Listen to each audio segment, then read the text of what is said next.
Buenos días, queridos amigos de la Fábrica de la Ciencia. Hoy volvemos al Antiguo Egipto de la mano de un amigo y colaborador del programa que en su día ya tuvimos varias entrevistas con él y que recuerdo a los oyentes que fue profesor mío cuando yo estudié egiptología.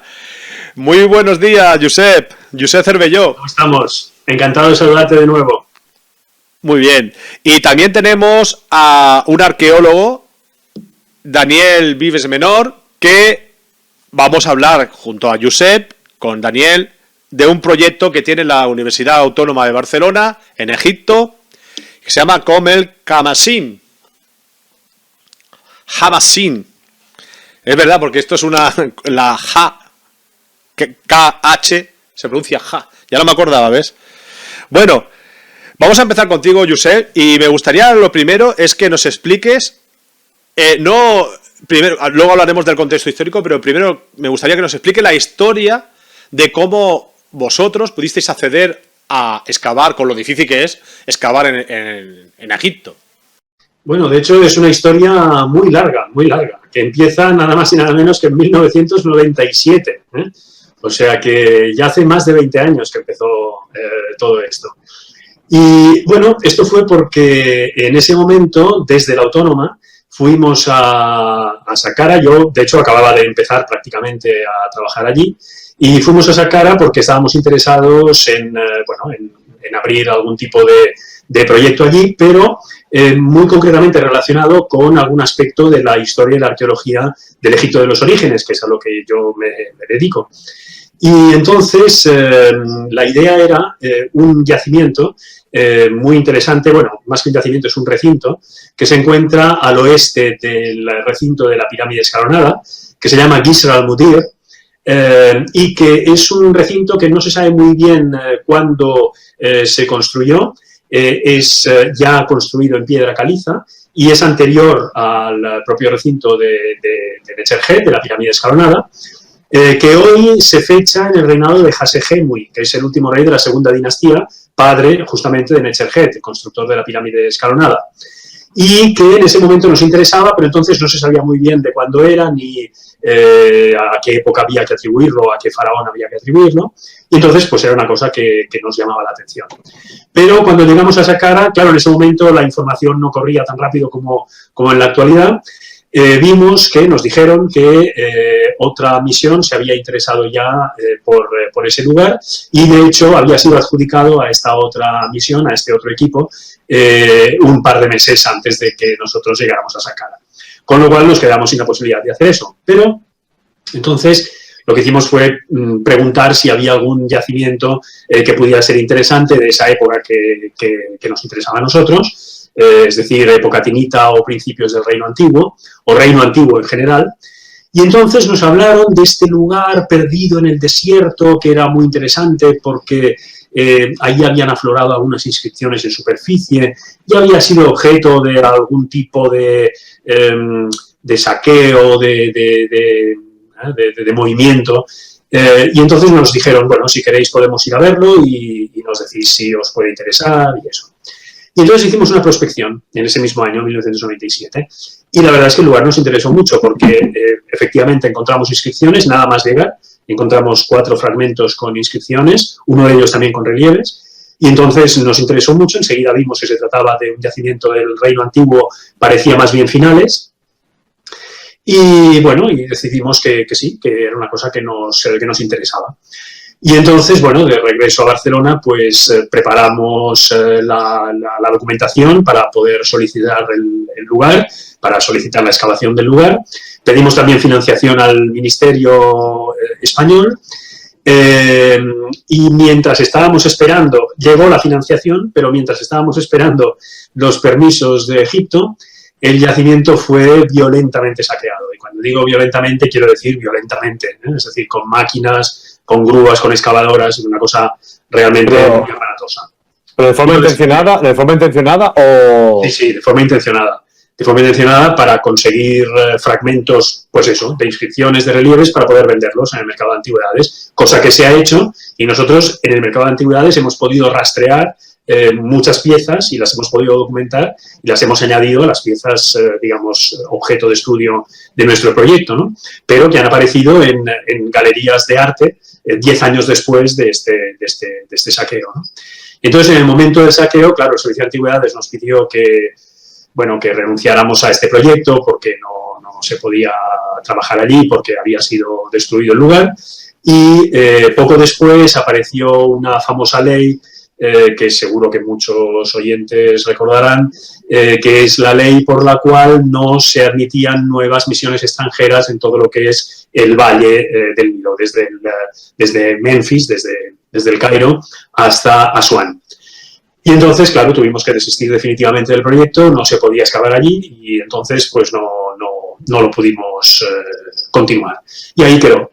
Pero, como digo, pues estas piezas empezaron a aparecer en el mercado de antigüedades y además el Servicio de Antigüedades, cuando hubo el saqueo, recuperó del lugar una serie de fragmentos de bloques con inscripciones, con relieves, los guardó en un almacén en Saqqara y entonces en 2005 yo pedí permiso al Servicio de Antigüedades egipcio para poder estudiar estos bloques y estas inscripciones.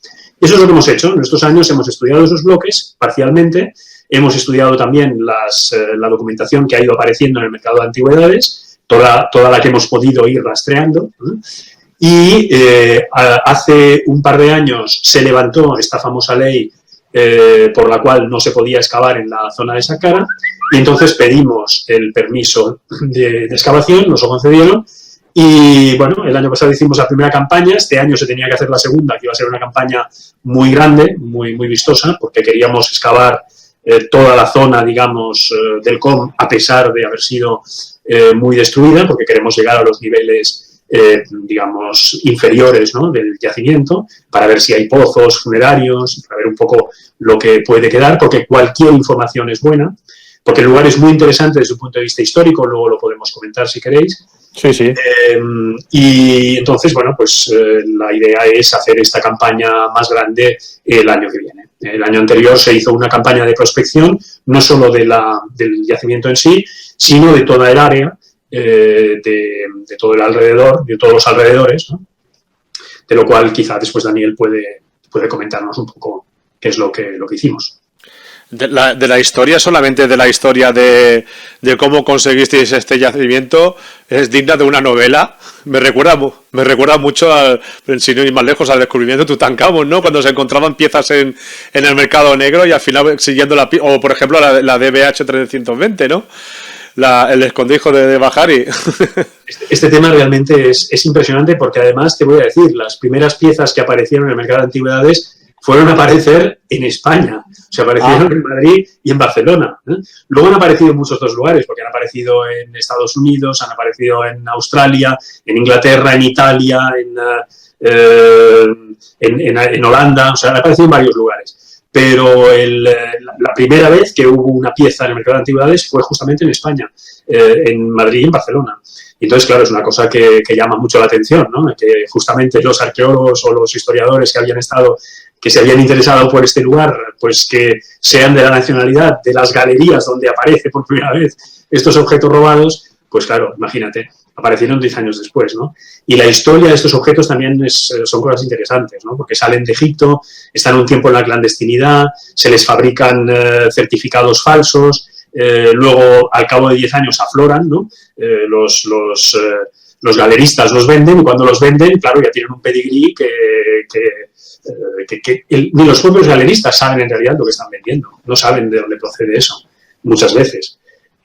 O sea que es toda una historia, sí, desde luego. Yo cuando supe la primera vez que había una pieza de estas, pues en España me quedé impresionadísimo. Eso me llamó de Madrid un colega de Madrid que a lo mejor has entrevistado alguna vez, Andrés Diego Espinel, del CSIC, que es un muy buen amigo. No lo he entrevistado, pero bueno. Lo conoces seguro, está sí. en el CSIC y es profesor de nuestro máster también. Y él un día, pues yo acababa de publicar algunos de estos bloques, esos que están en los almacenes de Saqqara y que habíamos estudiado en unas campañas que hicimos en 2005, 6 y 7. Y bueno, se habían publicado ya, entonces él conocía esta publicación, conocía los bloques y las inscripciones, y cuando vio este bloque en una galería de Madrid, me llamó, imagínate, despavorido, ¿no? Y me dijo, Josep, no te lo creerás, pero acabo de ver un bloque en una exposición que creo que viene de Kom el Hamassin, porque lo comparo con las inscripciones que tú has publicado y son iguales, ¿no? Y efectivamente, absolutamente es así, ¿no? Porque además tenemos una manera muy fácil de saberlo, y es que el nombre del personaje principal enterrado en Kom el Hamassin es un APAX, es un nombre que solo está documentado ahí. No se conocía antes este nombre propio. Con lo cual, reconocerlo es facilísimo, enseguida lo es, que es él. Y luego también por razones de paleografía, la forma de los signos, el tipo de texto también, todo nos permite saber claramente que los bloques proceden de ahí, ¿no? O sea, que imagínate el susto, ¿no? Cuando te llaman y te dicen que en Madrid hay un bloque que procede de un expolio de hace 10 años del yacimiento que tú has estado trabajando. Bueno, es increíble, increíble. Y te asusta un poco, Claro, porque una de las cosas que uno piensa enseguida es a ver si me van a relacionar a mí con todo este fenómeno. Claro. Y yo, que pobre de mí, no tengo nada que ver, ¿no? O sea, que también te asusta. ¿Y se sabe algo de este personaje? Bueno, estamos en ello. Hemos ya publicado algunas cositas, van a aparecer otras, y claro, eso es un poco lo que te decía. En realidad, cualquier fragmento, por pequeño que sea, de una inscripción, puede dar una información preciosa, como ya nos ha pasado. O sea, hay fragmentitos del mercado de antigüedades que a lo mejor un fragmento muy pequeño permite completar un título que te da una información preciosa porque te indica que ese señor pues ha hecho una cosa, ¿no?, que complementa su carrera, que te permite saber exactamente quién es, qué hacía, ¿no? Claro, es muy interesante porque el personaje es sumo sacerdote del culto de Ptah, del dios Ptah, en Memphis. Es decir, una persona muy importante en la corte, ¿no?, en la jerarquía de la corte. Los sumos sacerdotes de Memphis, junto con los sumos sacerdotes de Heliópolis, ¿no?, es decir, los sumos sacerdotes de Ptah, que es el dios de la capital, digamos, y de Heliópolis, del culto solar, son los dos personajes religiosos más importantes del momento, ¿no? Y este personaje fue sumo sacerdote de Ptah, no se conocía hasta este momento. Por tanto, cuando uno mira las listas de los sumos sacerdotes de Ptah del Reino Antiguo y el primer periodo intermedio, no está, ¿no? Lo hemos incorporado nosotros, digamos, después del descubrimiento. Y bueno, es interesante porque llena un vacío, ¿no? Él vivió muy a finales del Reino Antiguo, o a principios, más bien quizá a principios del primer periodo intermedio, es decir, en el momento en que cae el Reino Antiguo, ¿no?, y que empieza este periodo más de disgregación política, que es el primer periodo intermedio. Y entonces a él le toca vivir este periodo así un poco de crisis política, ¿no? Y precisamente su titulatura y toda toda la arqueología, ¿no?, y la epigrafía que lo rodean indican que es un personaje, bueno, un poco heterodoxo, ¿no?, un poco distinto de lo que han venido siendo los sumos sacerdotes de Ptah hasta este momento, ¿no?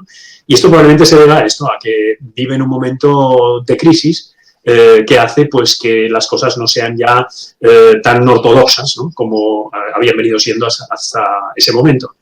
Pero claro, para poder acabar de saber exactamente en qué consiste esa heterodoxia, ¿no?, porque lo que observamos es que tiene una doble carrera, ¿no? Es como si tuviera la carrera de sumo sacerdote de Ptah y al mismo tiempo hiciera algo más, ¿no?, algo más en la administración que no tiene que ver necesariamente de forma directa con el sumo sacerdocio de Ptah.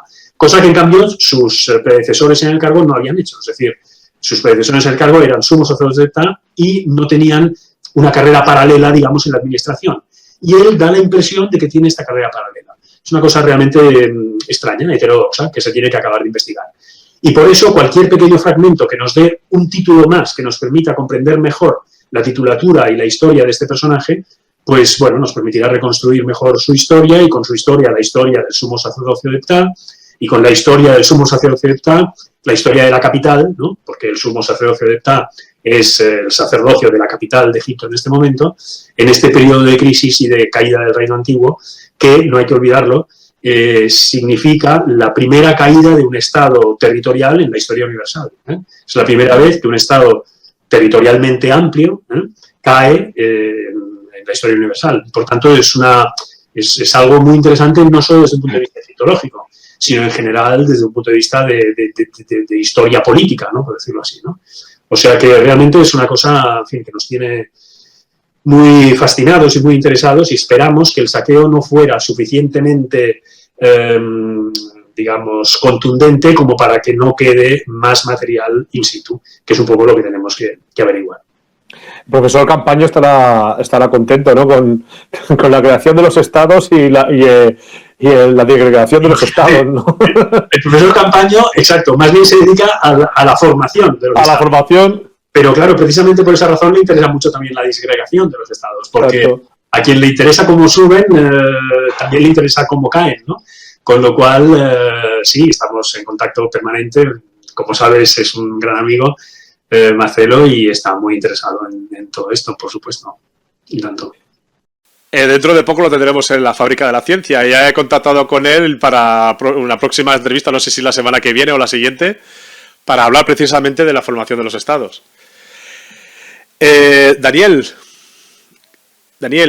qué difícil es ser arqueólogo cuando te encuentras un yacimiento que recientemente ha sido violentado, ¿no? Cuando es un yacimiento que ya en la época antigua ha sido expoliado o arrasado, pues bueno, más o menos te puedes hacer a la idea, pero cuando es algo reciente, qué complicado que es, ¿verdad? Bueno, sí. Ya te digo de entrada que ser arqueólogo es complicado, ser expoliado o no, más que nada por la situación económica, que nunca hay dinero para arqueología y todo esto. Pero sí, porque por mucho que yo sé en las reuniones que hemos hecho y cuando nos ha explicado el yacimiento, nos haya enseñado fotos y nos haya dicho lo han expoliado, han entrado con maquinaria pesada, no te puedes hacer la idea de cómo está hasta que realmente estás allí, lo ves in situ y lo único que puedes hacer es echar las manos a la cabeza y decir, madre de Dios, o sea, aquí han hecho una burrada. Pero bueno, nos ha tocado esto y es lo que hay, tampoco se puede hacer otra cosa. Claro, cuando tú te encuentras en los estratos, la estratigrafía, que te la encuentras más o menos corrida, ¿no? De aquello de que ha habido un derrumbe de una ladera, que se han mezclado los estratos y tal, pero cuando han intervenido con unas máquinas como las que hay ahora, es que eso es terrible, porque no sabes por dónde empezar. Claro, ahora lo que hay que hacer es empezar por la parte removida que han dejado los expoliadores, llegar a los estratos, digamos, naturales, arqueológicamente hablando, los que no están removidos, y a partir de ahí ya hacer una excavación en toda regla. Pero lo primero, claro, es que es quitar todo lo que... sanear el terreno. Exacto, y llegar al nivel, digamos, de terreno antiguo, que es donde estarían las estructuras originales, y a partir de ahí ya poder hacer una excavación bien, mirando los estratos y todo lo que salga. ¿Es la primera vez que excavas en Egipto? En Egipto sí. ¿Y qué tal fue la experiencia? Pues imagínate, o sea, es un sueño cumplido, un hecho realidad. Yo que es lo que he deseado toda mi vida, el estar allí, esta campaña pasada que simplemente estuvimos prospectando, pues era alucinante, porque ibas andando, de repente te parabas, girabas la vista y tenías toda el área arqueológica de esa cara. A un lado veías la pirámide escalonada, el resto de pirámides y decías, madre mía, es que no me lo puedo creer que yo esté aquí ahora mismo. Desde luego para mí ha sido eso, un sueño cumplido y siempre le estaré eternamente agradecido a Josep que haya confiado en mí para formar parte del equipo, es verdad. Bueno, es que con Josep todo es más fácil, la verdad. Daniel, ahora vamos a hablar del contexto arqueológico, luego hablaremos ya del contexto histórico con Josep, ¿no? Pero el contexto arqueológico, ¿no? Ya hemos dicho que te has encontrado, pues, un yacimiento prácticamente destrozado. Pero bueno, hasta la campaña anterior me has dicho que habéis prospectado, solamente prospectado, no habéis bajado todavía a niveles. Todavía no, o sea que todavía está prácticamente virgen desde el punto de vista arqueológico. Exacto, sí. La primera campaña fue de prospección, tanto del yacimiento como de toda la zona que engloba la concesión, pero excavar hasta que íbamos a excavar este año, que es lo que comentaba antes Josep, que íbamos a hacer una campaña amplia para excavar el yacimiento, sí. Pero por todo esto del tema del coronavirus, pues no hemos podido, lógicamente. Algo tendréis que esperar el año que viene ya. Claro. O sea, ahora llega la época de calor y eso ya es bastante difícil excavar en verano en Egipto. Sí, ya pasamos calor el año pasado prospectando, ya tuvimos picos en pleno mes de junio de 40 y pico grados, pues claro, Vale. si empezamos a excavar ahora, que es un trabajo mucho más duro, pues sería complicado. ¿Y qué información, esta prospección, qué información os ha aportado? Si es posible decirlo, claro, porque a veces si no se ha publicado todavía nada, pues estamos un poco limitados a la hora de difundir, ¿no? Pero si es posible... Bueno, no sé hasta qué punto puede llegar, Josep. No hay problema. Tú di. Bueno, a ver, la prospección, lo que es la mitad, no exactamente la mitad, pero la cuarta parte más oriental de la concesión es un rectángulo más o menos de 6 por 3 kilómetros, 6 por 4, o sea, es una concesión bastante amplia. Uh-huh. Entonces, la zona más cercana al valle, más cercana a la necrópolis de Saqqara, realizamos una prospección intensiva que consistía en, nos colocábamos en paralelo todo el equipo, íbamos haciendo barridos norte-sur, sur-norte, moviéndonos de este a oeste, mirando a ver los posibles restos que pudieran aparecer. Básicamente buscábamos estructuras. Lógicamente, si encontrábamos cualquier otro tipo de resto arqueológico, se documentaba, se hacía fotografía, se hacía ficha, pero lo que nos interesa realmente son las estructuras, los lugares que están, que el hombre los ha modificado, vamos, que ha habido ahí una ocupación.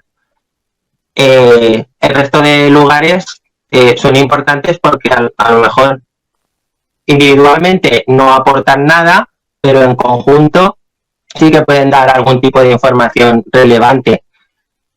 Pero ya te digo, lo que básicamente buscábamos eran estructuras. Entonces, la parte más oriental, como te he dicho, la realizamos así. Encontramos alguna que otra cosilla interesante. Si eso, Josep, ahora que te especifique más, que él sabe hasta dónde se puede decir. Se permiten spoilers, ¿no? Exacto. Y llegamos más o menos un poco más allá de lo que sería Kom el-Hamashin. Kom el-Hamashin entró dentro de esta prospección intensiva. Uh-huh. Y justo un poco más allá, toda esta zona que te estoy hablando es una zona más o menos plana. No llega a ser plana, pero no hay grandes alturas. Son a lo mejor alguna lomita que sube que baja, unos pocos wadis, hasta llegar a la zona sur, que está el wadi más grande de la concesión, que es el Wadi Tafla, que es el que lo cierra por el sur. Pero la zona más occidental es un poco más abrupta, sí que es un poco más elevada, no son grandes elevaciones, en esta zona de Egipto no hay grandes elevaciones. Tendrán a lo mejor, yo que sé, 100 y algo metros o como mucho, no tendrán más. O sea, son colinitas, no tampoco son grandes montañas. ¿Qué pasa? Que esa zona nos dimos cuenta prácticamente desde el principio que ha sido una zona que han utilizado como lugar de extracción de material para construcción, pues bien de arena, de gravas, de piedra, de cualquier tipo de material que puedan encontrar ahí. Entonces está completamente removida. Hay una gran extensión ahí muy removida. De hecho, era como si fueras andando por la luna, porque estaba todo lleno de agujeros y de montañitas artificiales. Esa zona entonces decidimos hacerla, la prospección hacerla buscando sitios más concretos, basándonos en lo que se podía ver a nivel de fotografía satélite, en lo que se puede ver en Google Earth sobre todo. Entonces, aunque sí que íbamos andando por toda esa zona, y como en el anterior llevábamos los GPS para marcar las rutas que íbamos haciendo, sí que íbamos más a buscar algo concreto. No era ir mirando más detenidamente todo lo que iba saliendo, porque era evidente que lo que pudiera haber habido en esa zona, si es que alguna vez hubo algo, hoy en día ya no existe. Y si existe algo, está tan tapado por todo lo que se ha removido que difícilmente íbamos a encontrar nada. Entonces, eso es básicamente lo que hicimos. Y en cuanto a Sí. ¿Puedo intervenir un momento? Sí, perfectamente. No, quizá habría que recordar que la misión no es solo Kom el Hamassin. Lo que hicimos fue, como una de las cosas que nos llama la atención es el hecho de que esté tan dentro del desierto, porque Kom el Hamassin es, en principio, la necrópolis o el cementerio, digamos, la parte con tumbas más al oeste que hay en Saqqara. Todo lo demás está mucho más al este, mucho más cerca de la zona cultivada. Entonces, una de las cosas que siempre nos ha llamado la atención desde el primer momento es el hecho de que el yacimiento esté tan entrado del desierto, ¿no? Esté tan hacia el oeste, hacia adentro, ¿no? Y entonces, la idea era explorar no solamente el yacimiento, sino toda el área, toda la zona circundante, desde la zona cultivada hasta Kom el Hamassin e incluso más allá, ¿no? Y de ahí esta amplia prospección que estaba explicando Daniel. O sea, se trata precisamente de hacer un estudio no solamente del sitio, sino también del territorio, porque nos interesa ver pues, vías de acceso hacia el propio Kom el Hamassin, nos interesa ver también un poco la gestión del espacio, ¿no? Es decir, si esta gente se puede enterrar tan lejos en el desierto a finales del Reino Antiguo, principios del primer periodo intermedio, había más cosas entre ese lugar y el valle y las tierras de cultivo, digamos. Es decir, ¿era lo único que había, Kom el Hamassin perdido en el desierto, o había algún otro lugar de entierro o de actividad cultural, no sé, de lo que sea, ¿no? Entre Kom el Hamassin y lo que es propiamente Saqqara, digamos, ¿no? Que está, ya digo, mucho más cerca de la zona de las tierras de cultivo. Nos interesa esto también, es decir, hacer un poco una historia del paisaje, una historia del espacio que rodea Kom el Hamassin, ¿no? Y de ahí que nos preocupara mucho esta prospección. Entonces, el año pasado que tuvimos este mes, porque los permisos llegaron tarde, los permisos de policía y tal, entonces solo tuvimos un mes, lo aprovechamos para hacer esta prospección muy minuciosa, como ha explicado Daniel, en toda la primera parte, digamos, es decir, en toda la parte que queda al este de Kom el Hamassin, y ahí pues encontramos una serie de cosas. Algunas cosas no las puedo adelantar ahora porque se tienen que investigar más. Hablaremos de ellas, si todo va bien, hablaremos de ellas mucho, porque pueden ser cosas realmente muy interesantes. Pero queremos estar más seguros porque son cosas que hemos prospectado solo superficialmente y hay que conocerlas un poquito más a fondo. Y después hay otros lugares en los que hay elementos de interés dentro de lo que es la estructura del paisaje. Uno de ellos podría ser muy longevo. Hay un lugar que nosotros ahora de manera genérica lo hemos llamado Square Building, o sea, edificio cuadrado, porque en su estrato más reciente, digamos, en su uso más reciente, fue probablemente eso, un edificio cuadrangular, quizá de época bizantina, es decir, una cosa muy reciente, ¿no? Pero sabemos por los restos cerámicos y por otras evidencias en superficie que fue habitado durante el Reino Nuevo, probablemente fue una necrópolis durante el Reino Nuevo, y es posible que lo fuera ya desde el Reino Antiguo. Y ahí entonces nos interesa a nosotros porque hay una relación directa con Kom el Hamassin. Es decir, podría ser una pequeña necrópolis a medio camino entre Kom el Hamassin y las tierras de cultivo. Pero todo esto, ya te digo, se tiene que excavar, se tiene que estudiar, se tiene que excavar, porque hablamos solamente de materiales hallados en superficie. Y evidentemente con esto se puede hacer poco. Pero claro, tenemos un fósil director maravilloso en Egipto, maravilloso. Y además tenemos en el equipo la directora de campo y subdirectora de la misión, una de los dos subdirectores, es Zulema Barahona, que es una gran especialista en ceramología egipcia, que es otra persona que te recomiendo que entrevistes porque tiene 1000 cosas que contar. Ella trabaja en muchos proyectos en Egipto, precisamente por esta razón, porque es una muy buena ceramóloga y entonces es muy buscada, los ceramólogos van muy buscados. Y Zulema también es alumna mía, como también lo fue Daniel en su momento. Mucha gente ha pasado por nuestras aulas. Y Zulema se ha especializado en esto, en ceramología. Y entonces, claro, ella, lo bueno es esto, ¿no? Que controla el fósil director, con lo cual nosotros sabemos cuando ponemos pie en ese lugar, pues que seguro que hay ese lugar fue ocupado en el Reino Nuevo, porque hay cerámica claramente del Reino Nuevo, y probablemente también en el Reino Antiguo, porque también hay cerámica del Reino Antiguo, aunque en menor proporción, ¿no? Pero, claro, la cerámica da mucha información.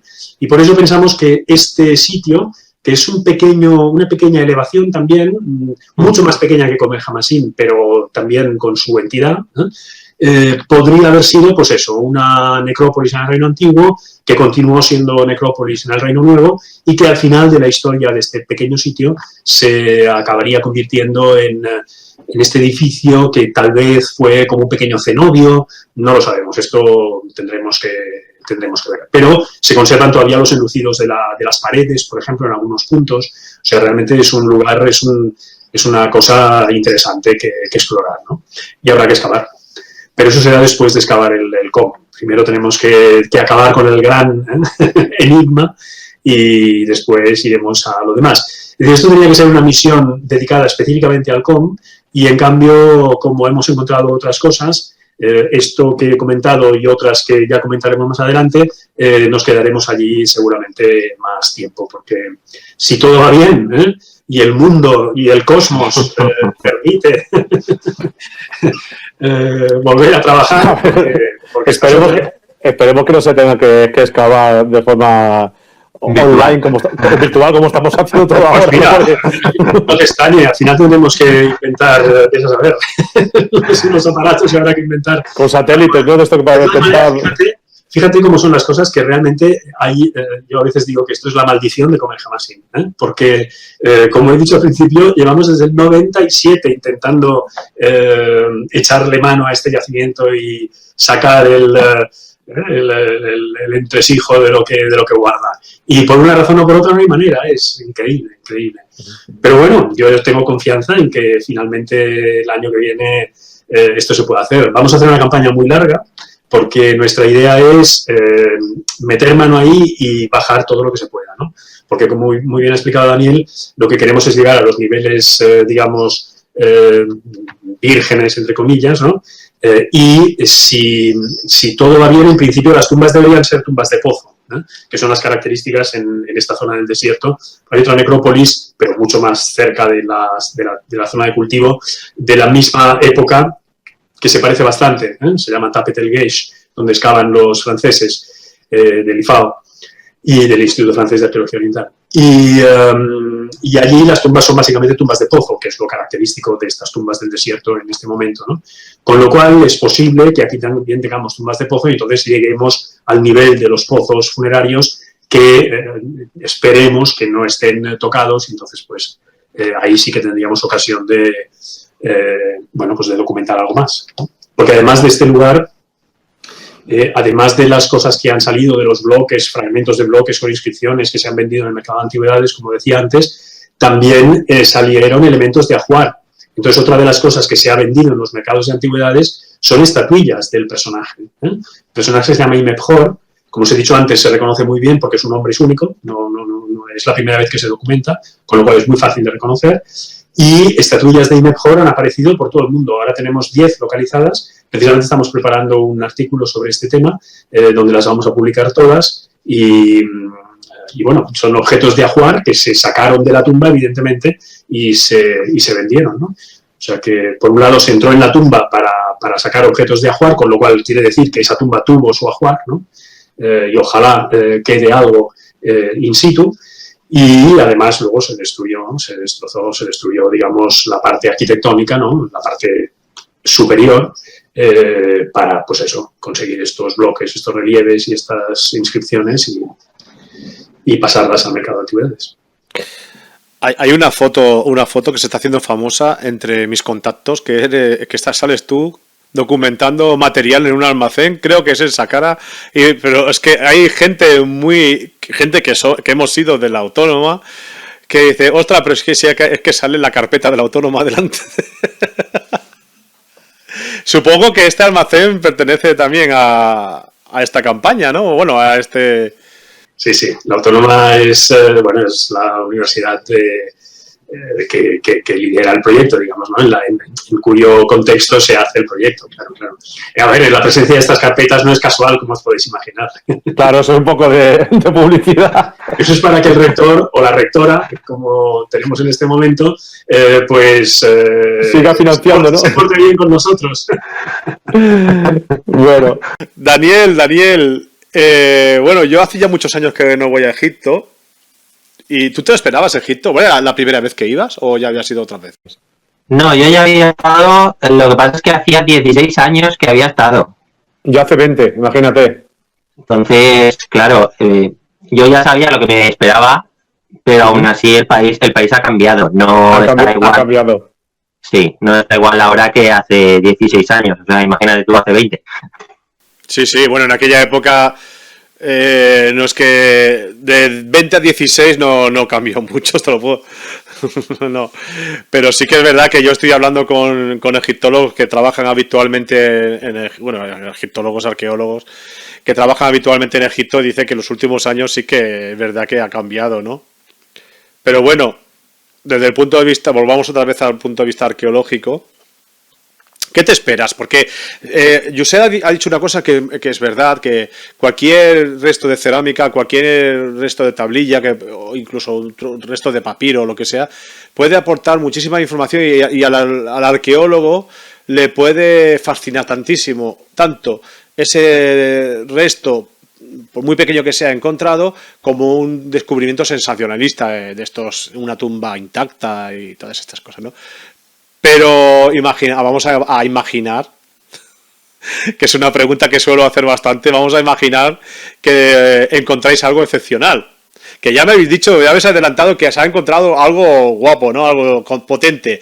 Pero cuando digo algo excepcional no le digo tampoco una tumba Tutankamón, pero sí que es verdad algo que diga, es que voy a salir en todos los medios. Que eso es muy importante porque bajo mi punto de vista, todo descubrimiento necesita su parte sensacionalista para que entre ingresos.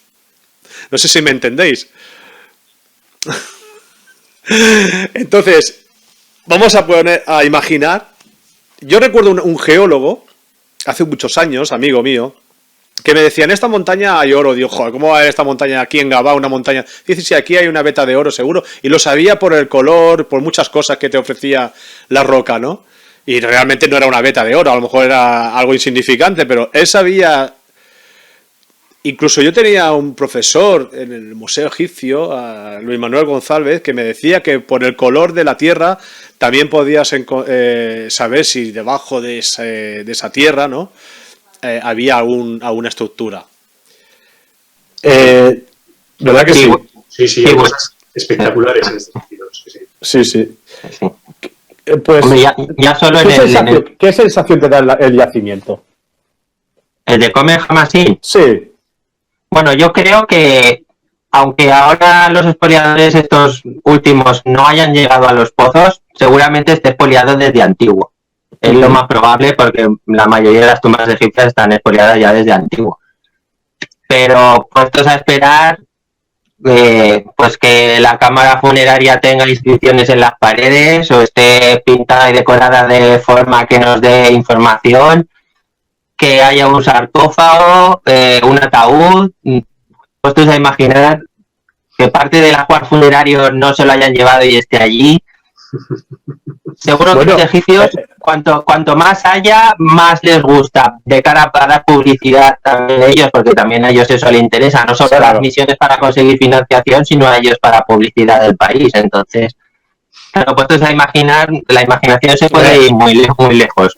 Una cámara con relieves y con textos también es otro tesoro, ¿no? Porque realmente, desde el punto de vista científico, arqueológico, encontrarte una cámara con inscripciones es un tesoro, bajo mi punto de vista y bajo el punto de vista de todos, ¿no? Supongo que la opinión pública seguro que eso no va a decir. ¿Qué dices? Hombre, mejor encontrarse un sarcófago de oro, claro, pero el sarcófago de oro a lo mejor es una copia de otro sarcófago, de otra. En cambio, hay inscripciones que la pared te está hablando, te está presentando el personaje que está ahí enterrado, ¿verdad?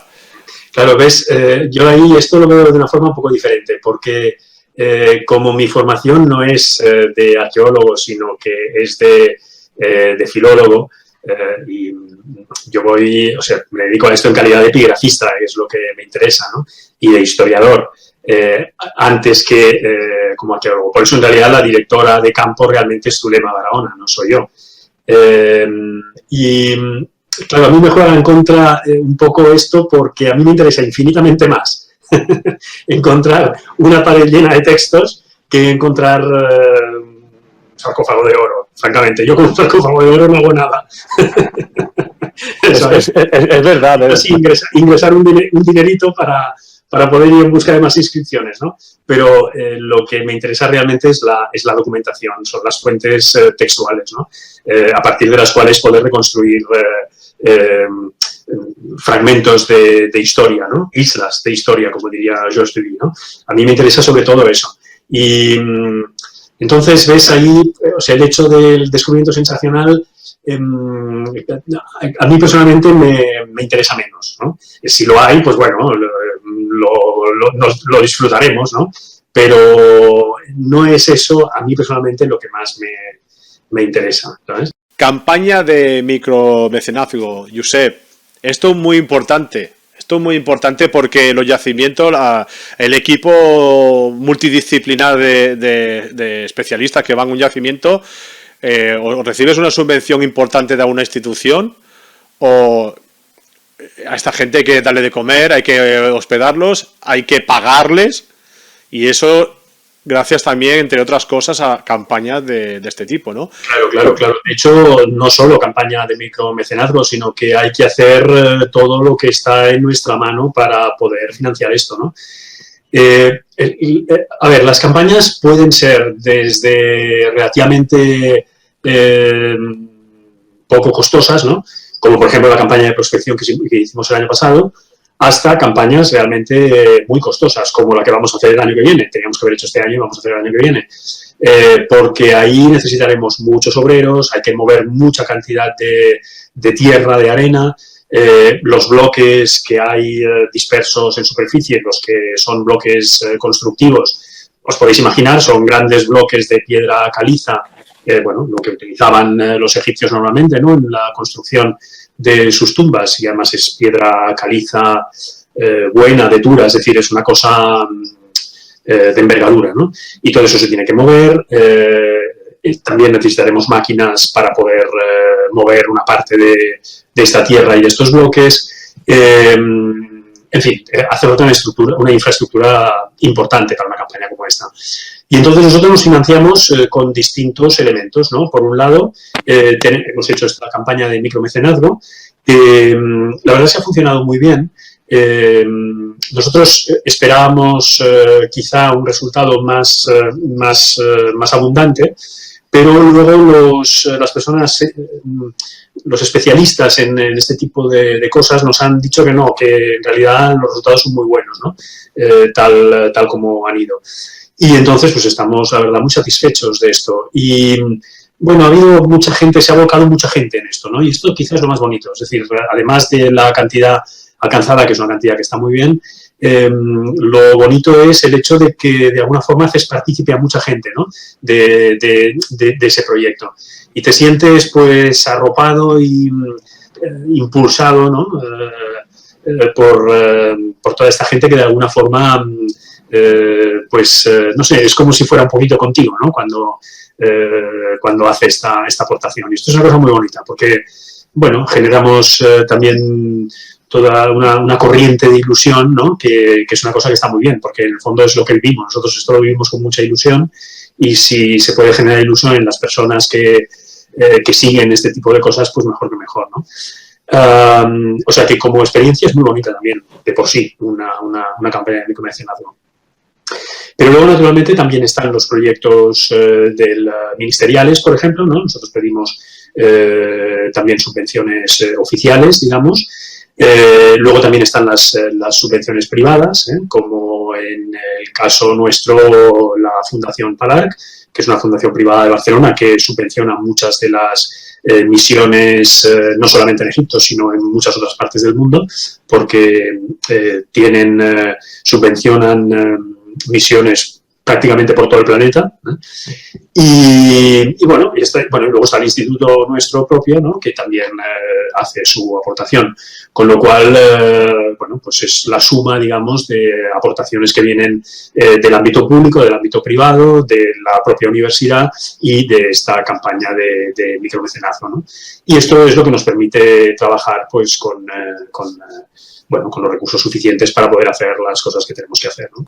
Especialmente la próxima campaña, que va a ser, yo creo, la más costosa de todas, por esta razón, porque lo que queremos es trabajar el COM a fondo, es decir, desescombrarlo todo, íntegramente, todo lo que está en superficie, llegar a los niveles, digamos, no tocados, ¿no? Esperemos que los haya. Y entonces, a partir de ahí, empezar a trabajar, como decía Daniel antes, ya con los métodos arqueológicos propiamente dichos, ¿no? Pero todo lo que es el gran desescombro inicial, eso lo queremos hacer en una única campaña. Y por eso la próxima va a ser de particular envergadura. Invito a todos los oyentes, entre los que yo me incluyo, participar en este micromecenazgo, aportando lo que puedan. ¿Cuándo empezará, por ejemplo, si todo sigue su rumbo? ¿Cuándo empezaría la siguiente campaña? La idea es hacer exactamente lo que teníamos previsto de calendario este año, el año que viene. Es decir, este año la idea era hacer una campaña larga de 2 meses, en abril y mayo, y entonces, en principio, la idea es hacer exactamente lo mismo el año que viene, también en abril y mayo. Si se puede. Vamos a ver cómo evoluciona todo y... Bueno, si es por el tema del COVID, esperemos que ya tengamos vacuna y ya se pueda hacer una vida normal. Esperemos. Hoy he oído que dicen que antes de enero no, pero bueno, yo con enero me conformo. Te das con un canto en los dientes, ¿no? Como se dice. Maravilloso. Dani, mientras tanto, hay que tramitar permisos, sí, porque todo esto es largo. Hay que ponerse con ello. Pero bueno, porque es verdad, cada año hay que renovar el contrato, ¿no? Claro. Y ahora este año estamos un poco, lo vamos a hacer ya dentro de nada, y estamos un poco a la expectativa porque, claro, en realidad está todo aprobado. Entonces, y los permisos en teoría son para un año entero, con lo cual ellos todavía podrían esperar que hasta diciembre, ¿no? Fuéramos, pero claro, no podemos ir porque tenemos nuestras obligaciones académicas, ¿no? A partir de septiembre es imposible. Y entonces yo concentro mi docencia en el primer semestre y entonces el segundo semestre lo libero para precisamente poder hacer las campañas en Egipto. O sea que, claro, tendrá que ser necesariamente en 2021, con lo cual, pues habrá que, supongo, volver a pedir permisos y empezar de nuevo, ¿no? Claro, como para este año ya los teníamos, a lo mejor se puede pedir algún tipo de prórroga, no sé muy bien, tenemos que empezar a ver el tema con el Servicio de Antigüedades. Y en eso estamos. Antes has mencionado la Fundación Palarc, con la cual voy a entrevistarlos y bueno, me van a pasar contactos de los diferentes yacimientos para poder ir haciendo entrevistas, o sea que va a ser, primero me parece que va a ser el yacimiento de Tartesos. Muy bien, muy bien. Bueno, ahí están haciendo cosas impresionantes realmente. Sí. O sea, cuando ves la página web, sin ir más lejos, de Palarc y todos los proyectos que financian, es espectacular, porque hay cosas por todas partes. Realmente, esto sí que hay una reflexión importante que hacer sobre esto, ¿no? Porque, no sé si tengo tiempo. Sí. Porque la historia antigua en España y la arqueología en España, hasta hace, yo te diría, unos 20 años, era una cosa muy limitada a la propia España, ¿no? Entonces, parecía que un historiador de la antigüedad español o un arqueólogo español solo podía hacer cosas relacionadas con España, ¿no? Yo recuerdo una vez, hablando con una persona, con un antiguo catedrático de historia antigua, claro, pues yo era egiptólogo, ¿no? Y él me decía que España había perdido el tren de la egiptología, me decía, ¿no? Como si los trenes, pasaran solo una vez, ¿no? A lo cual, evidentemente, yo respondía pues que naturalmente no estaba de acuerdo, ¿no? Bueno, hoy una frase así nadie la podría decir, ¿no? Porque en estos momentos España tiene muchas misiones en Egipto, algunas de ellas muy vistosas, ¿no? Que todo el mundo conoce. Pero no solo eso, tiene misiones por todo el mundo. Y la Fundación Padarc, una de las cosas bonitas que tiene es que visualiza mucho eso, ¿no? Permite, también en lo que publican en papel, ¿no? Y en su página web, eso permite hacerse una idea muy clara de hasta dónde ha llegado, ¿no? la arqueología española por el mundo. Y hoy en día, pues ya no existe esa historia antigua que solo era relacionada con temas hispánicos, ¿no? O esa arqueología que solo se podía hacer en territorio de España, ¿no? Sino que hay muchas personas de nuestro país que están trabajando en todo el mundo, ¿no?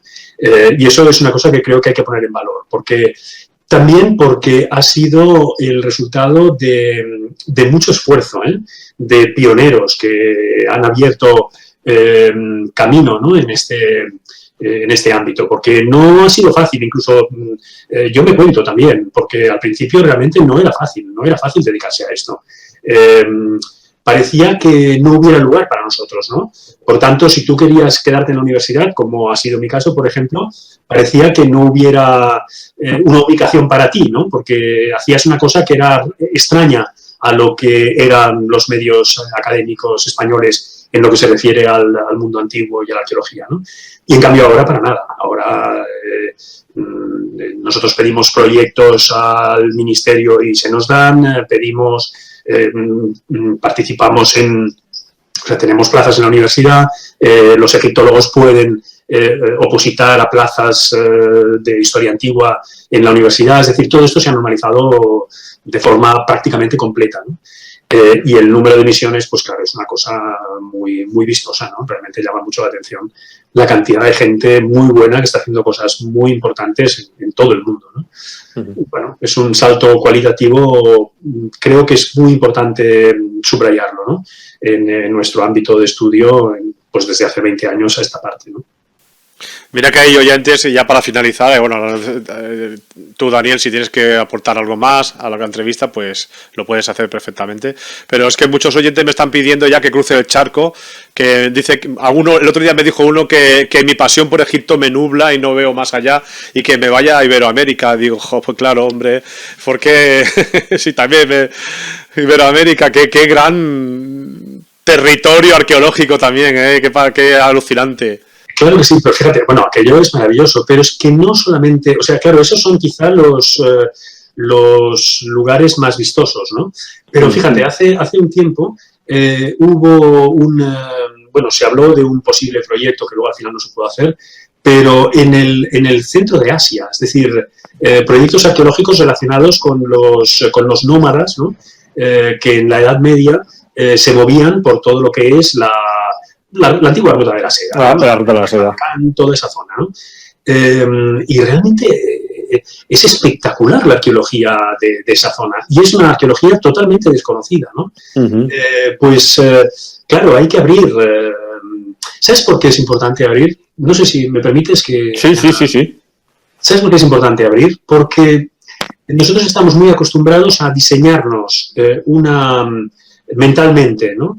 Un esquema del mundo antiguo que pasa de Mesopotamia y Egipto a Grecia y Roma, ¿no?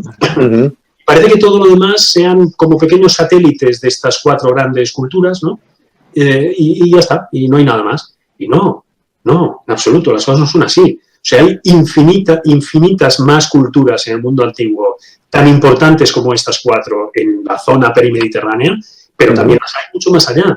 Y todo esto tenemos que abrirlo, porque si no, ¿cuál es el problema? El problema es que al final resulta que parece que la historia la hayamos escrito nosotros, ¿no? La hayamos escrito los mediterráneos, por decirlo así, ¿no? Sí. Es decir, Mesopotamia, Egipto, y entonces luego Grecia y Roma, que toman, digamos, el testigo, ¿no? Y entonces ya son las culturas definitivas que llevan hasta nosotros, ¿no? Y entonces acabamos creando una imagen de la historia del mundo tan absolutamente eurocéntrica, tan occicéntrica, ¿no? Que desvirtuamos todo. Y después uno se da cuenta, caray, que en Persia, ¿no? Ha habido una tradición cultural desde los aqueménidas, pero pasando por toda la Edad Media hasta ahora, espectacular, de la cual nadie sabe absolutamente nada. Y en el centro de Asia, 3/4 de lo mismo. Y en América, y en África, y en todas partes, ¿no? Entonces creo que es muy importante desoccentrizar, ¿no? Y deseuropeizar la historia de la humanidad en general y muy especialmente la historia antigua, ¿no? Porque la historia antigua se ha escrito demasiado en torno a Roma. Y Roma es una maravilla. ¿Qué voy a decir yo? Soy hijo de una romana. O sea, Roma es maravillosa. Pero no es lo único que hay en historia antigua, ¿no? Y es importante hacer este paso, ¿no? Y ver todas nuestras alteridades, ¿no? Porque, como todo en este mundo, la historia la hemos escrito todos. No la hemos escrito solamente los blancos occidentales, ¿no? Y las culturas centroafricanas también, que son apasionantes.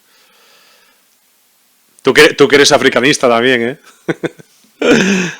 Claro, ahí hay una reivindicación que es muy importante hacer, ¿no?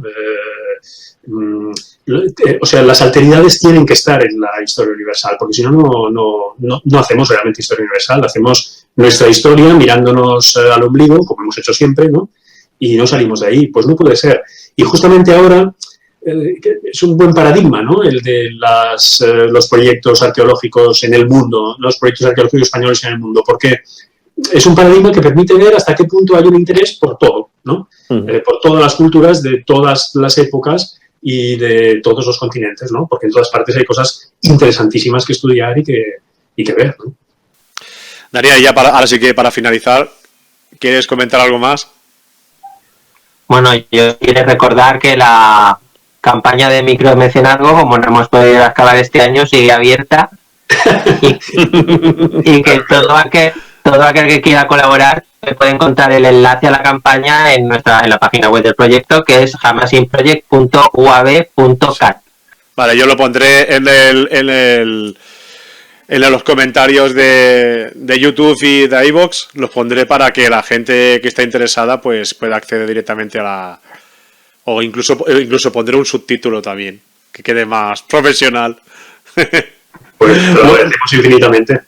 Para eso estamos. La Fábrica de la Ciencia siempre está para ayudar a los demás, para ayudar al mundo de la ciencia, al mundo de la historia, de la arqueología.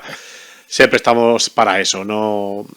Y para divulgar, evidentemente, para que los oyentes, seguidores aférrimos de la Fábrica de hace ya muchos años, pues tengan sus programas favoritos, para que puedan, pues eso. Y el otro día uno me comentó, ¿no? Porque ahora estoy monetizando el podcast y me comentó uno, oye, pero qué alegría me ha dado que yo pueda aportar, porque me siento más parte de la familia de la fábrica, ¿no? Y, oye, pero necesitas algo más. O sea, un oyente que me ofrecía cosas, que le envío un saludo desde aquí a Francisco Javier, que digo, ostras, no, tranquilo. Oye, pero es que, joder, me va a enviar un ordenador.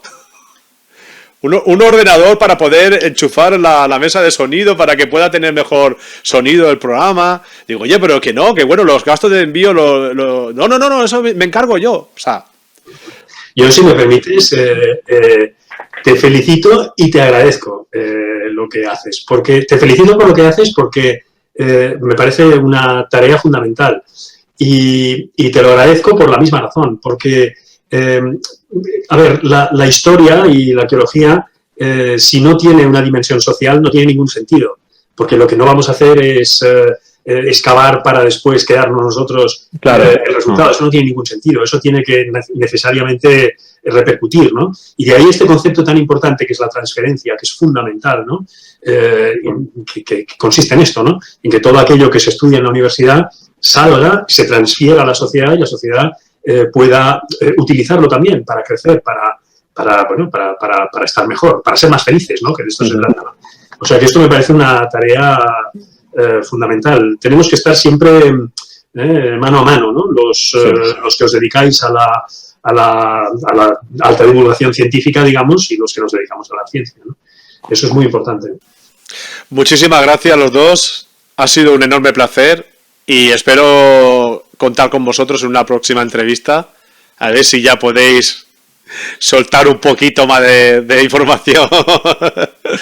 Me pasa muchas veces, no os penséis que sois los únicos. Muchas veces, oye, es que no puedo, que no salió el paper todavía, no puedo hablar de esto. Jo, pues no me digas que sé que tal. ¿Sabes? Porque hay algunos científicos que hasta que no se publique su descubrimiento, su investigación, no lo puede... Pero no me lo digas, hombre, que si no, luego en el programa me... En nuestro caso no es solamente eso, también es una cuestión relacionada con las autoridades egipcias. Claro. Claro, o sea, hay varios factores, ¿no? Que hay que ser muy prudentes. Sí. Muchísimas gracias. Es normal, esto tiene sus caminos y hay que respetarlos. Muchísimas gracias a los dos, ha sido un enorme placer y lo dicho, espero veros pronto en la Fábrica de la Ciencia.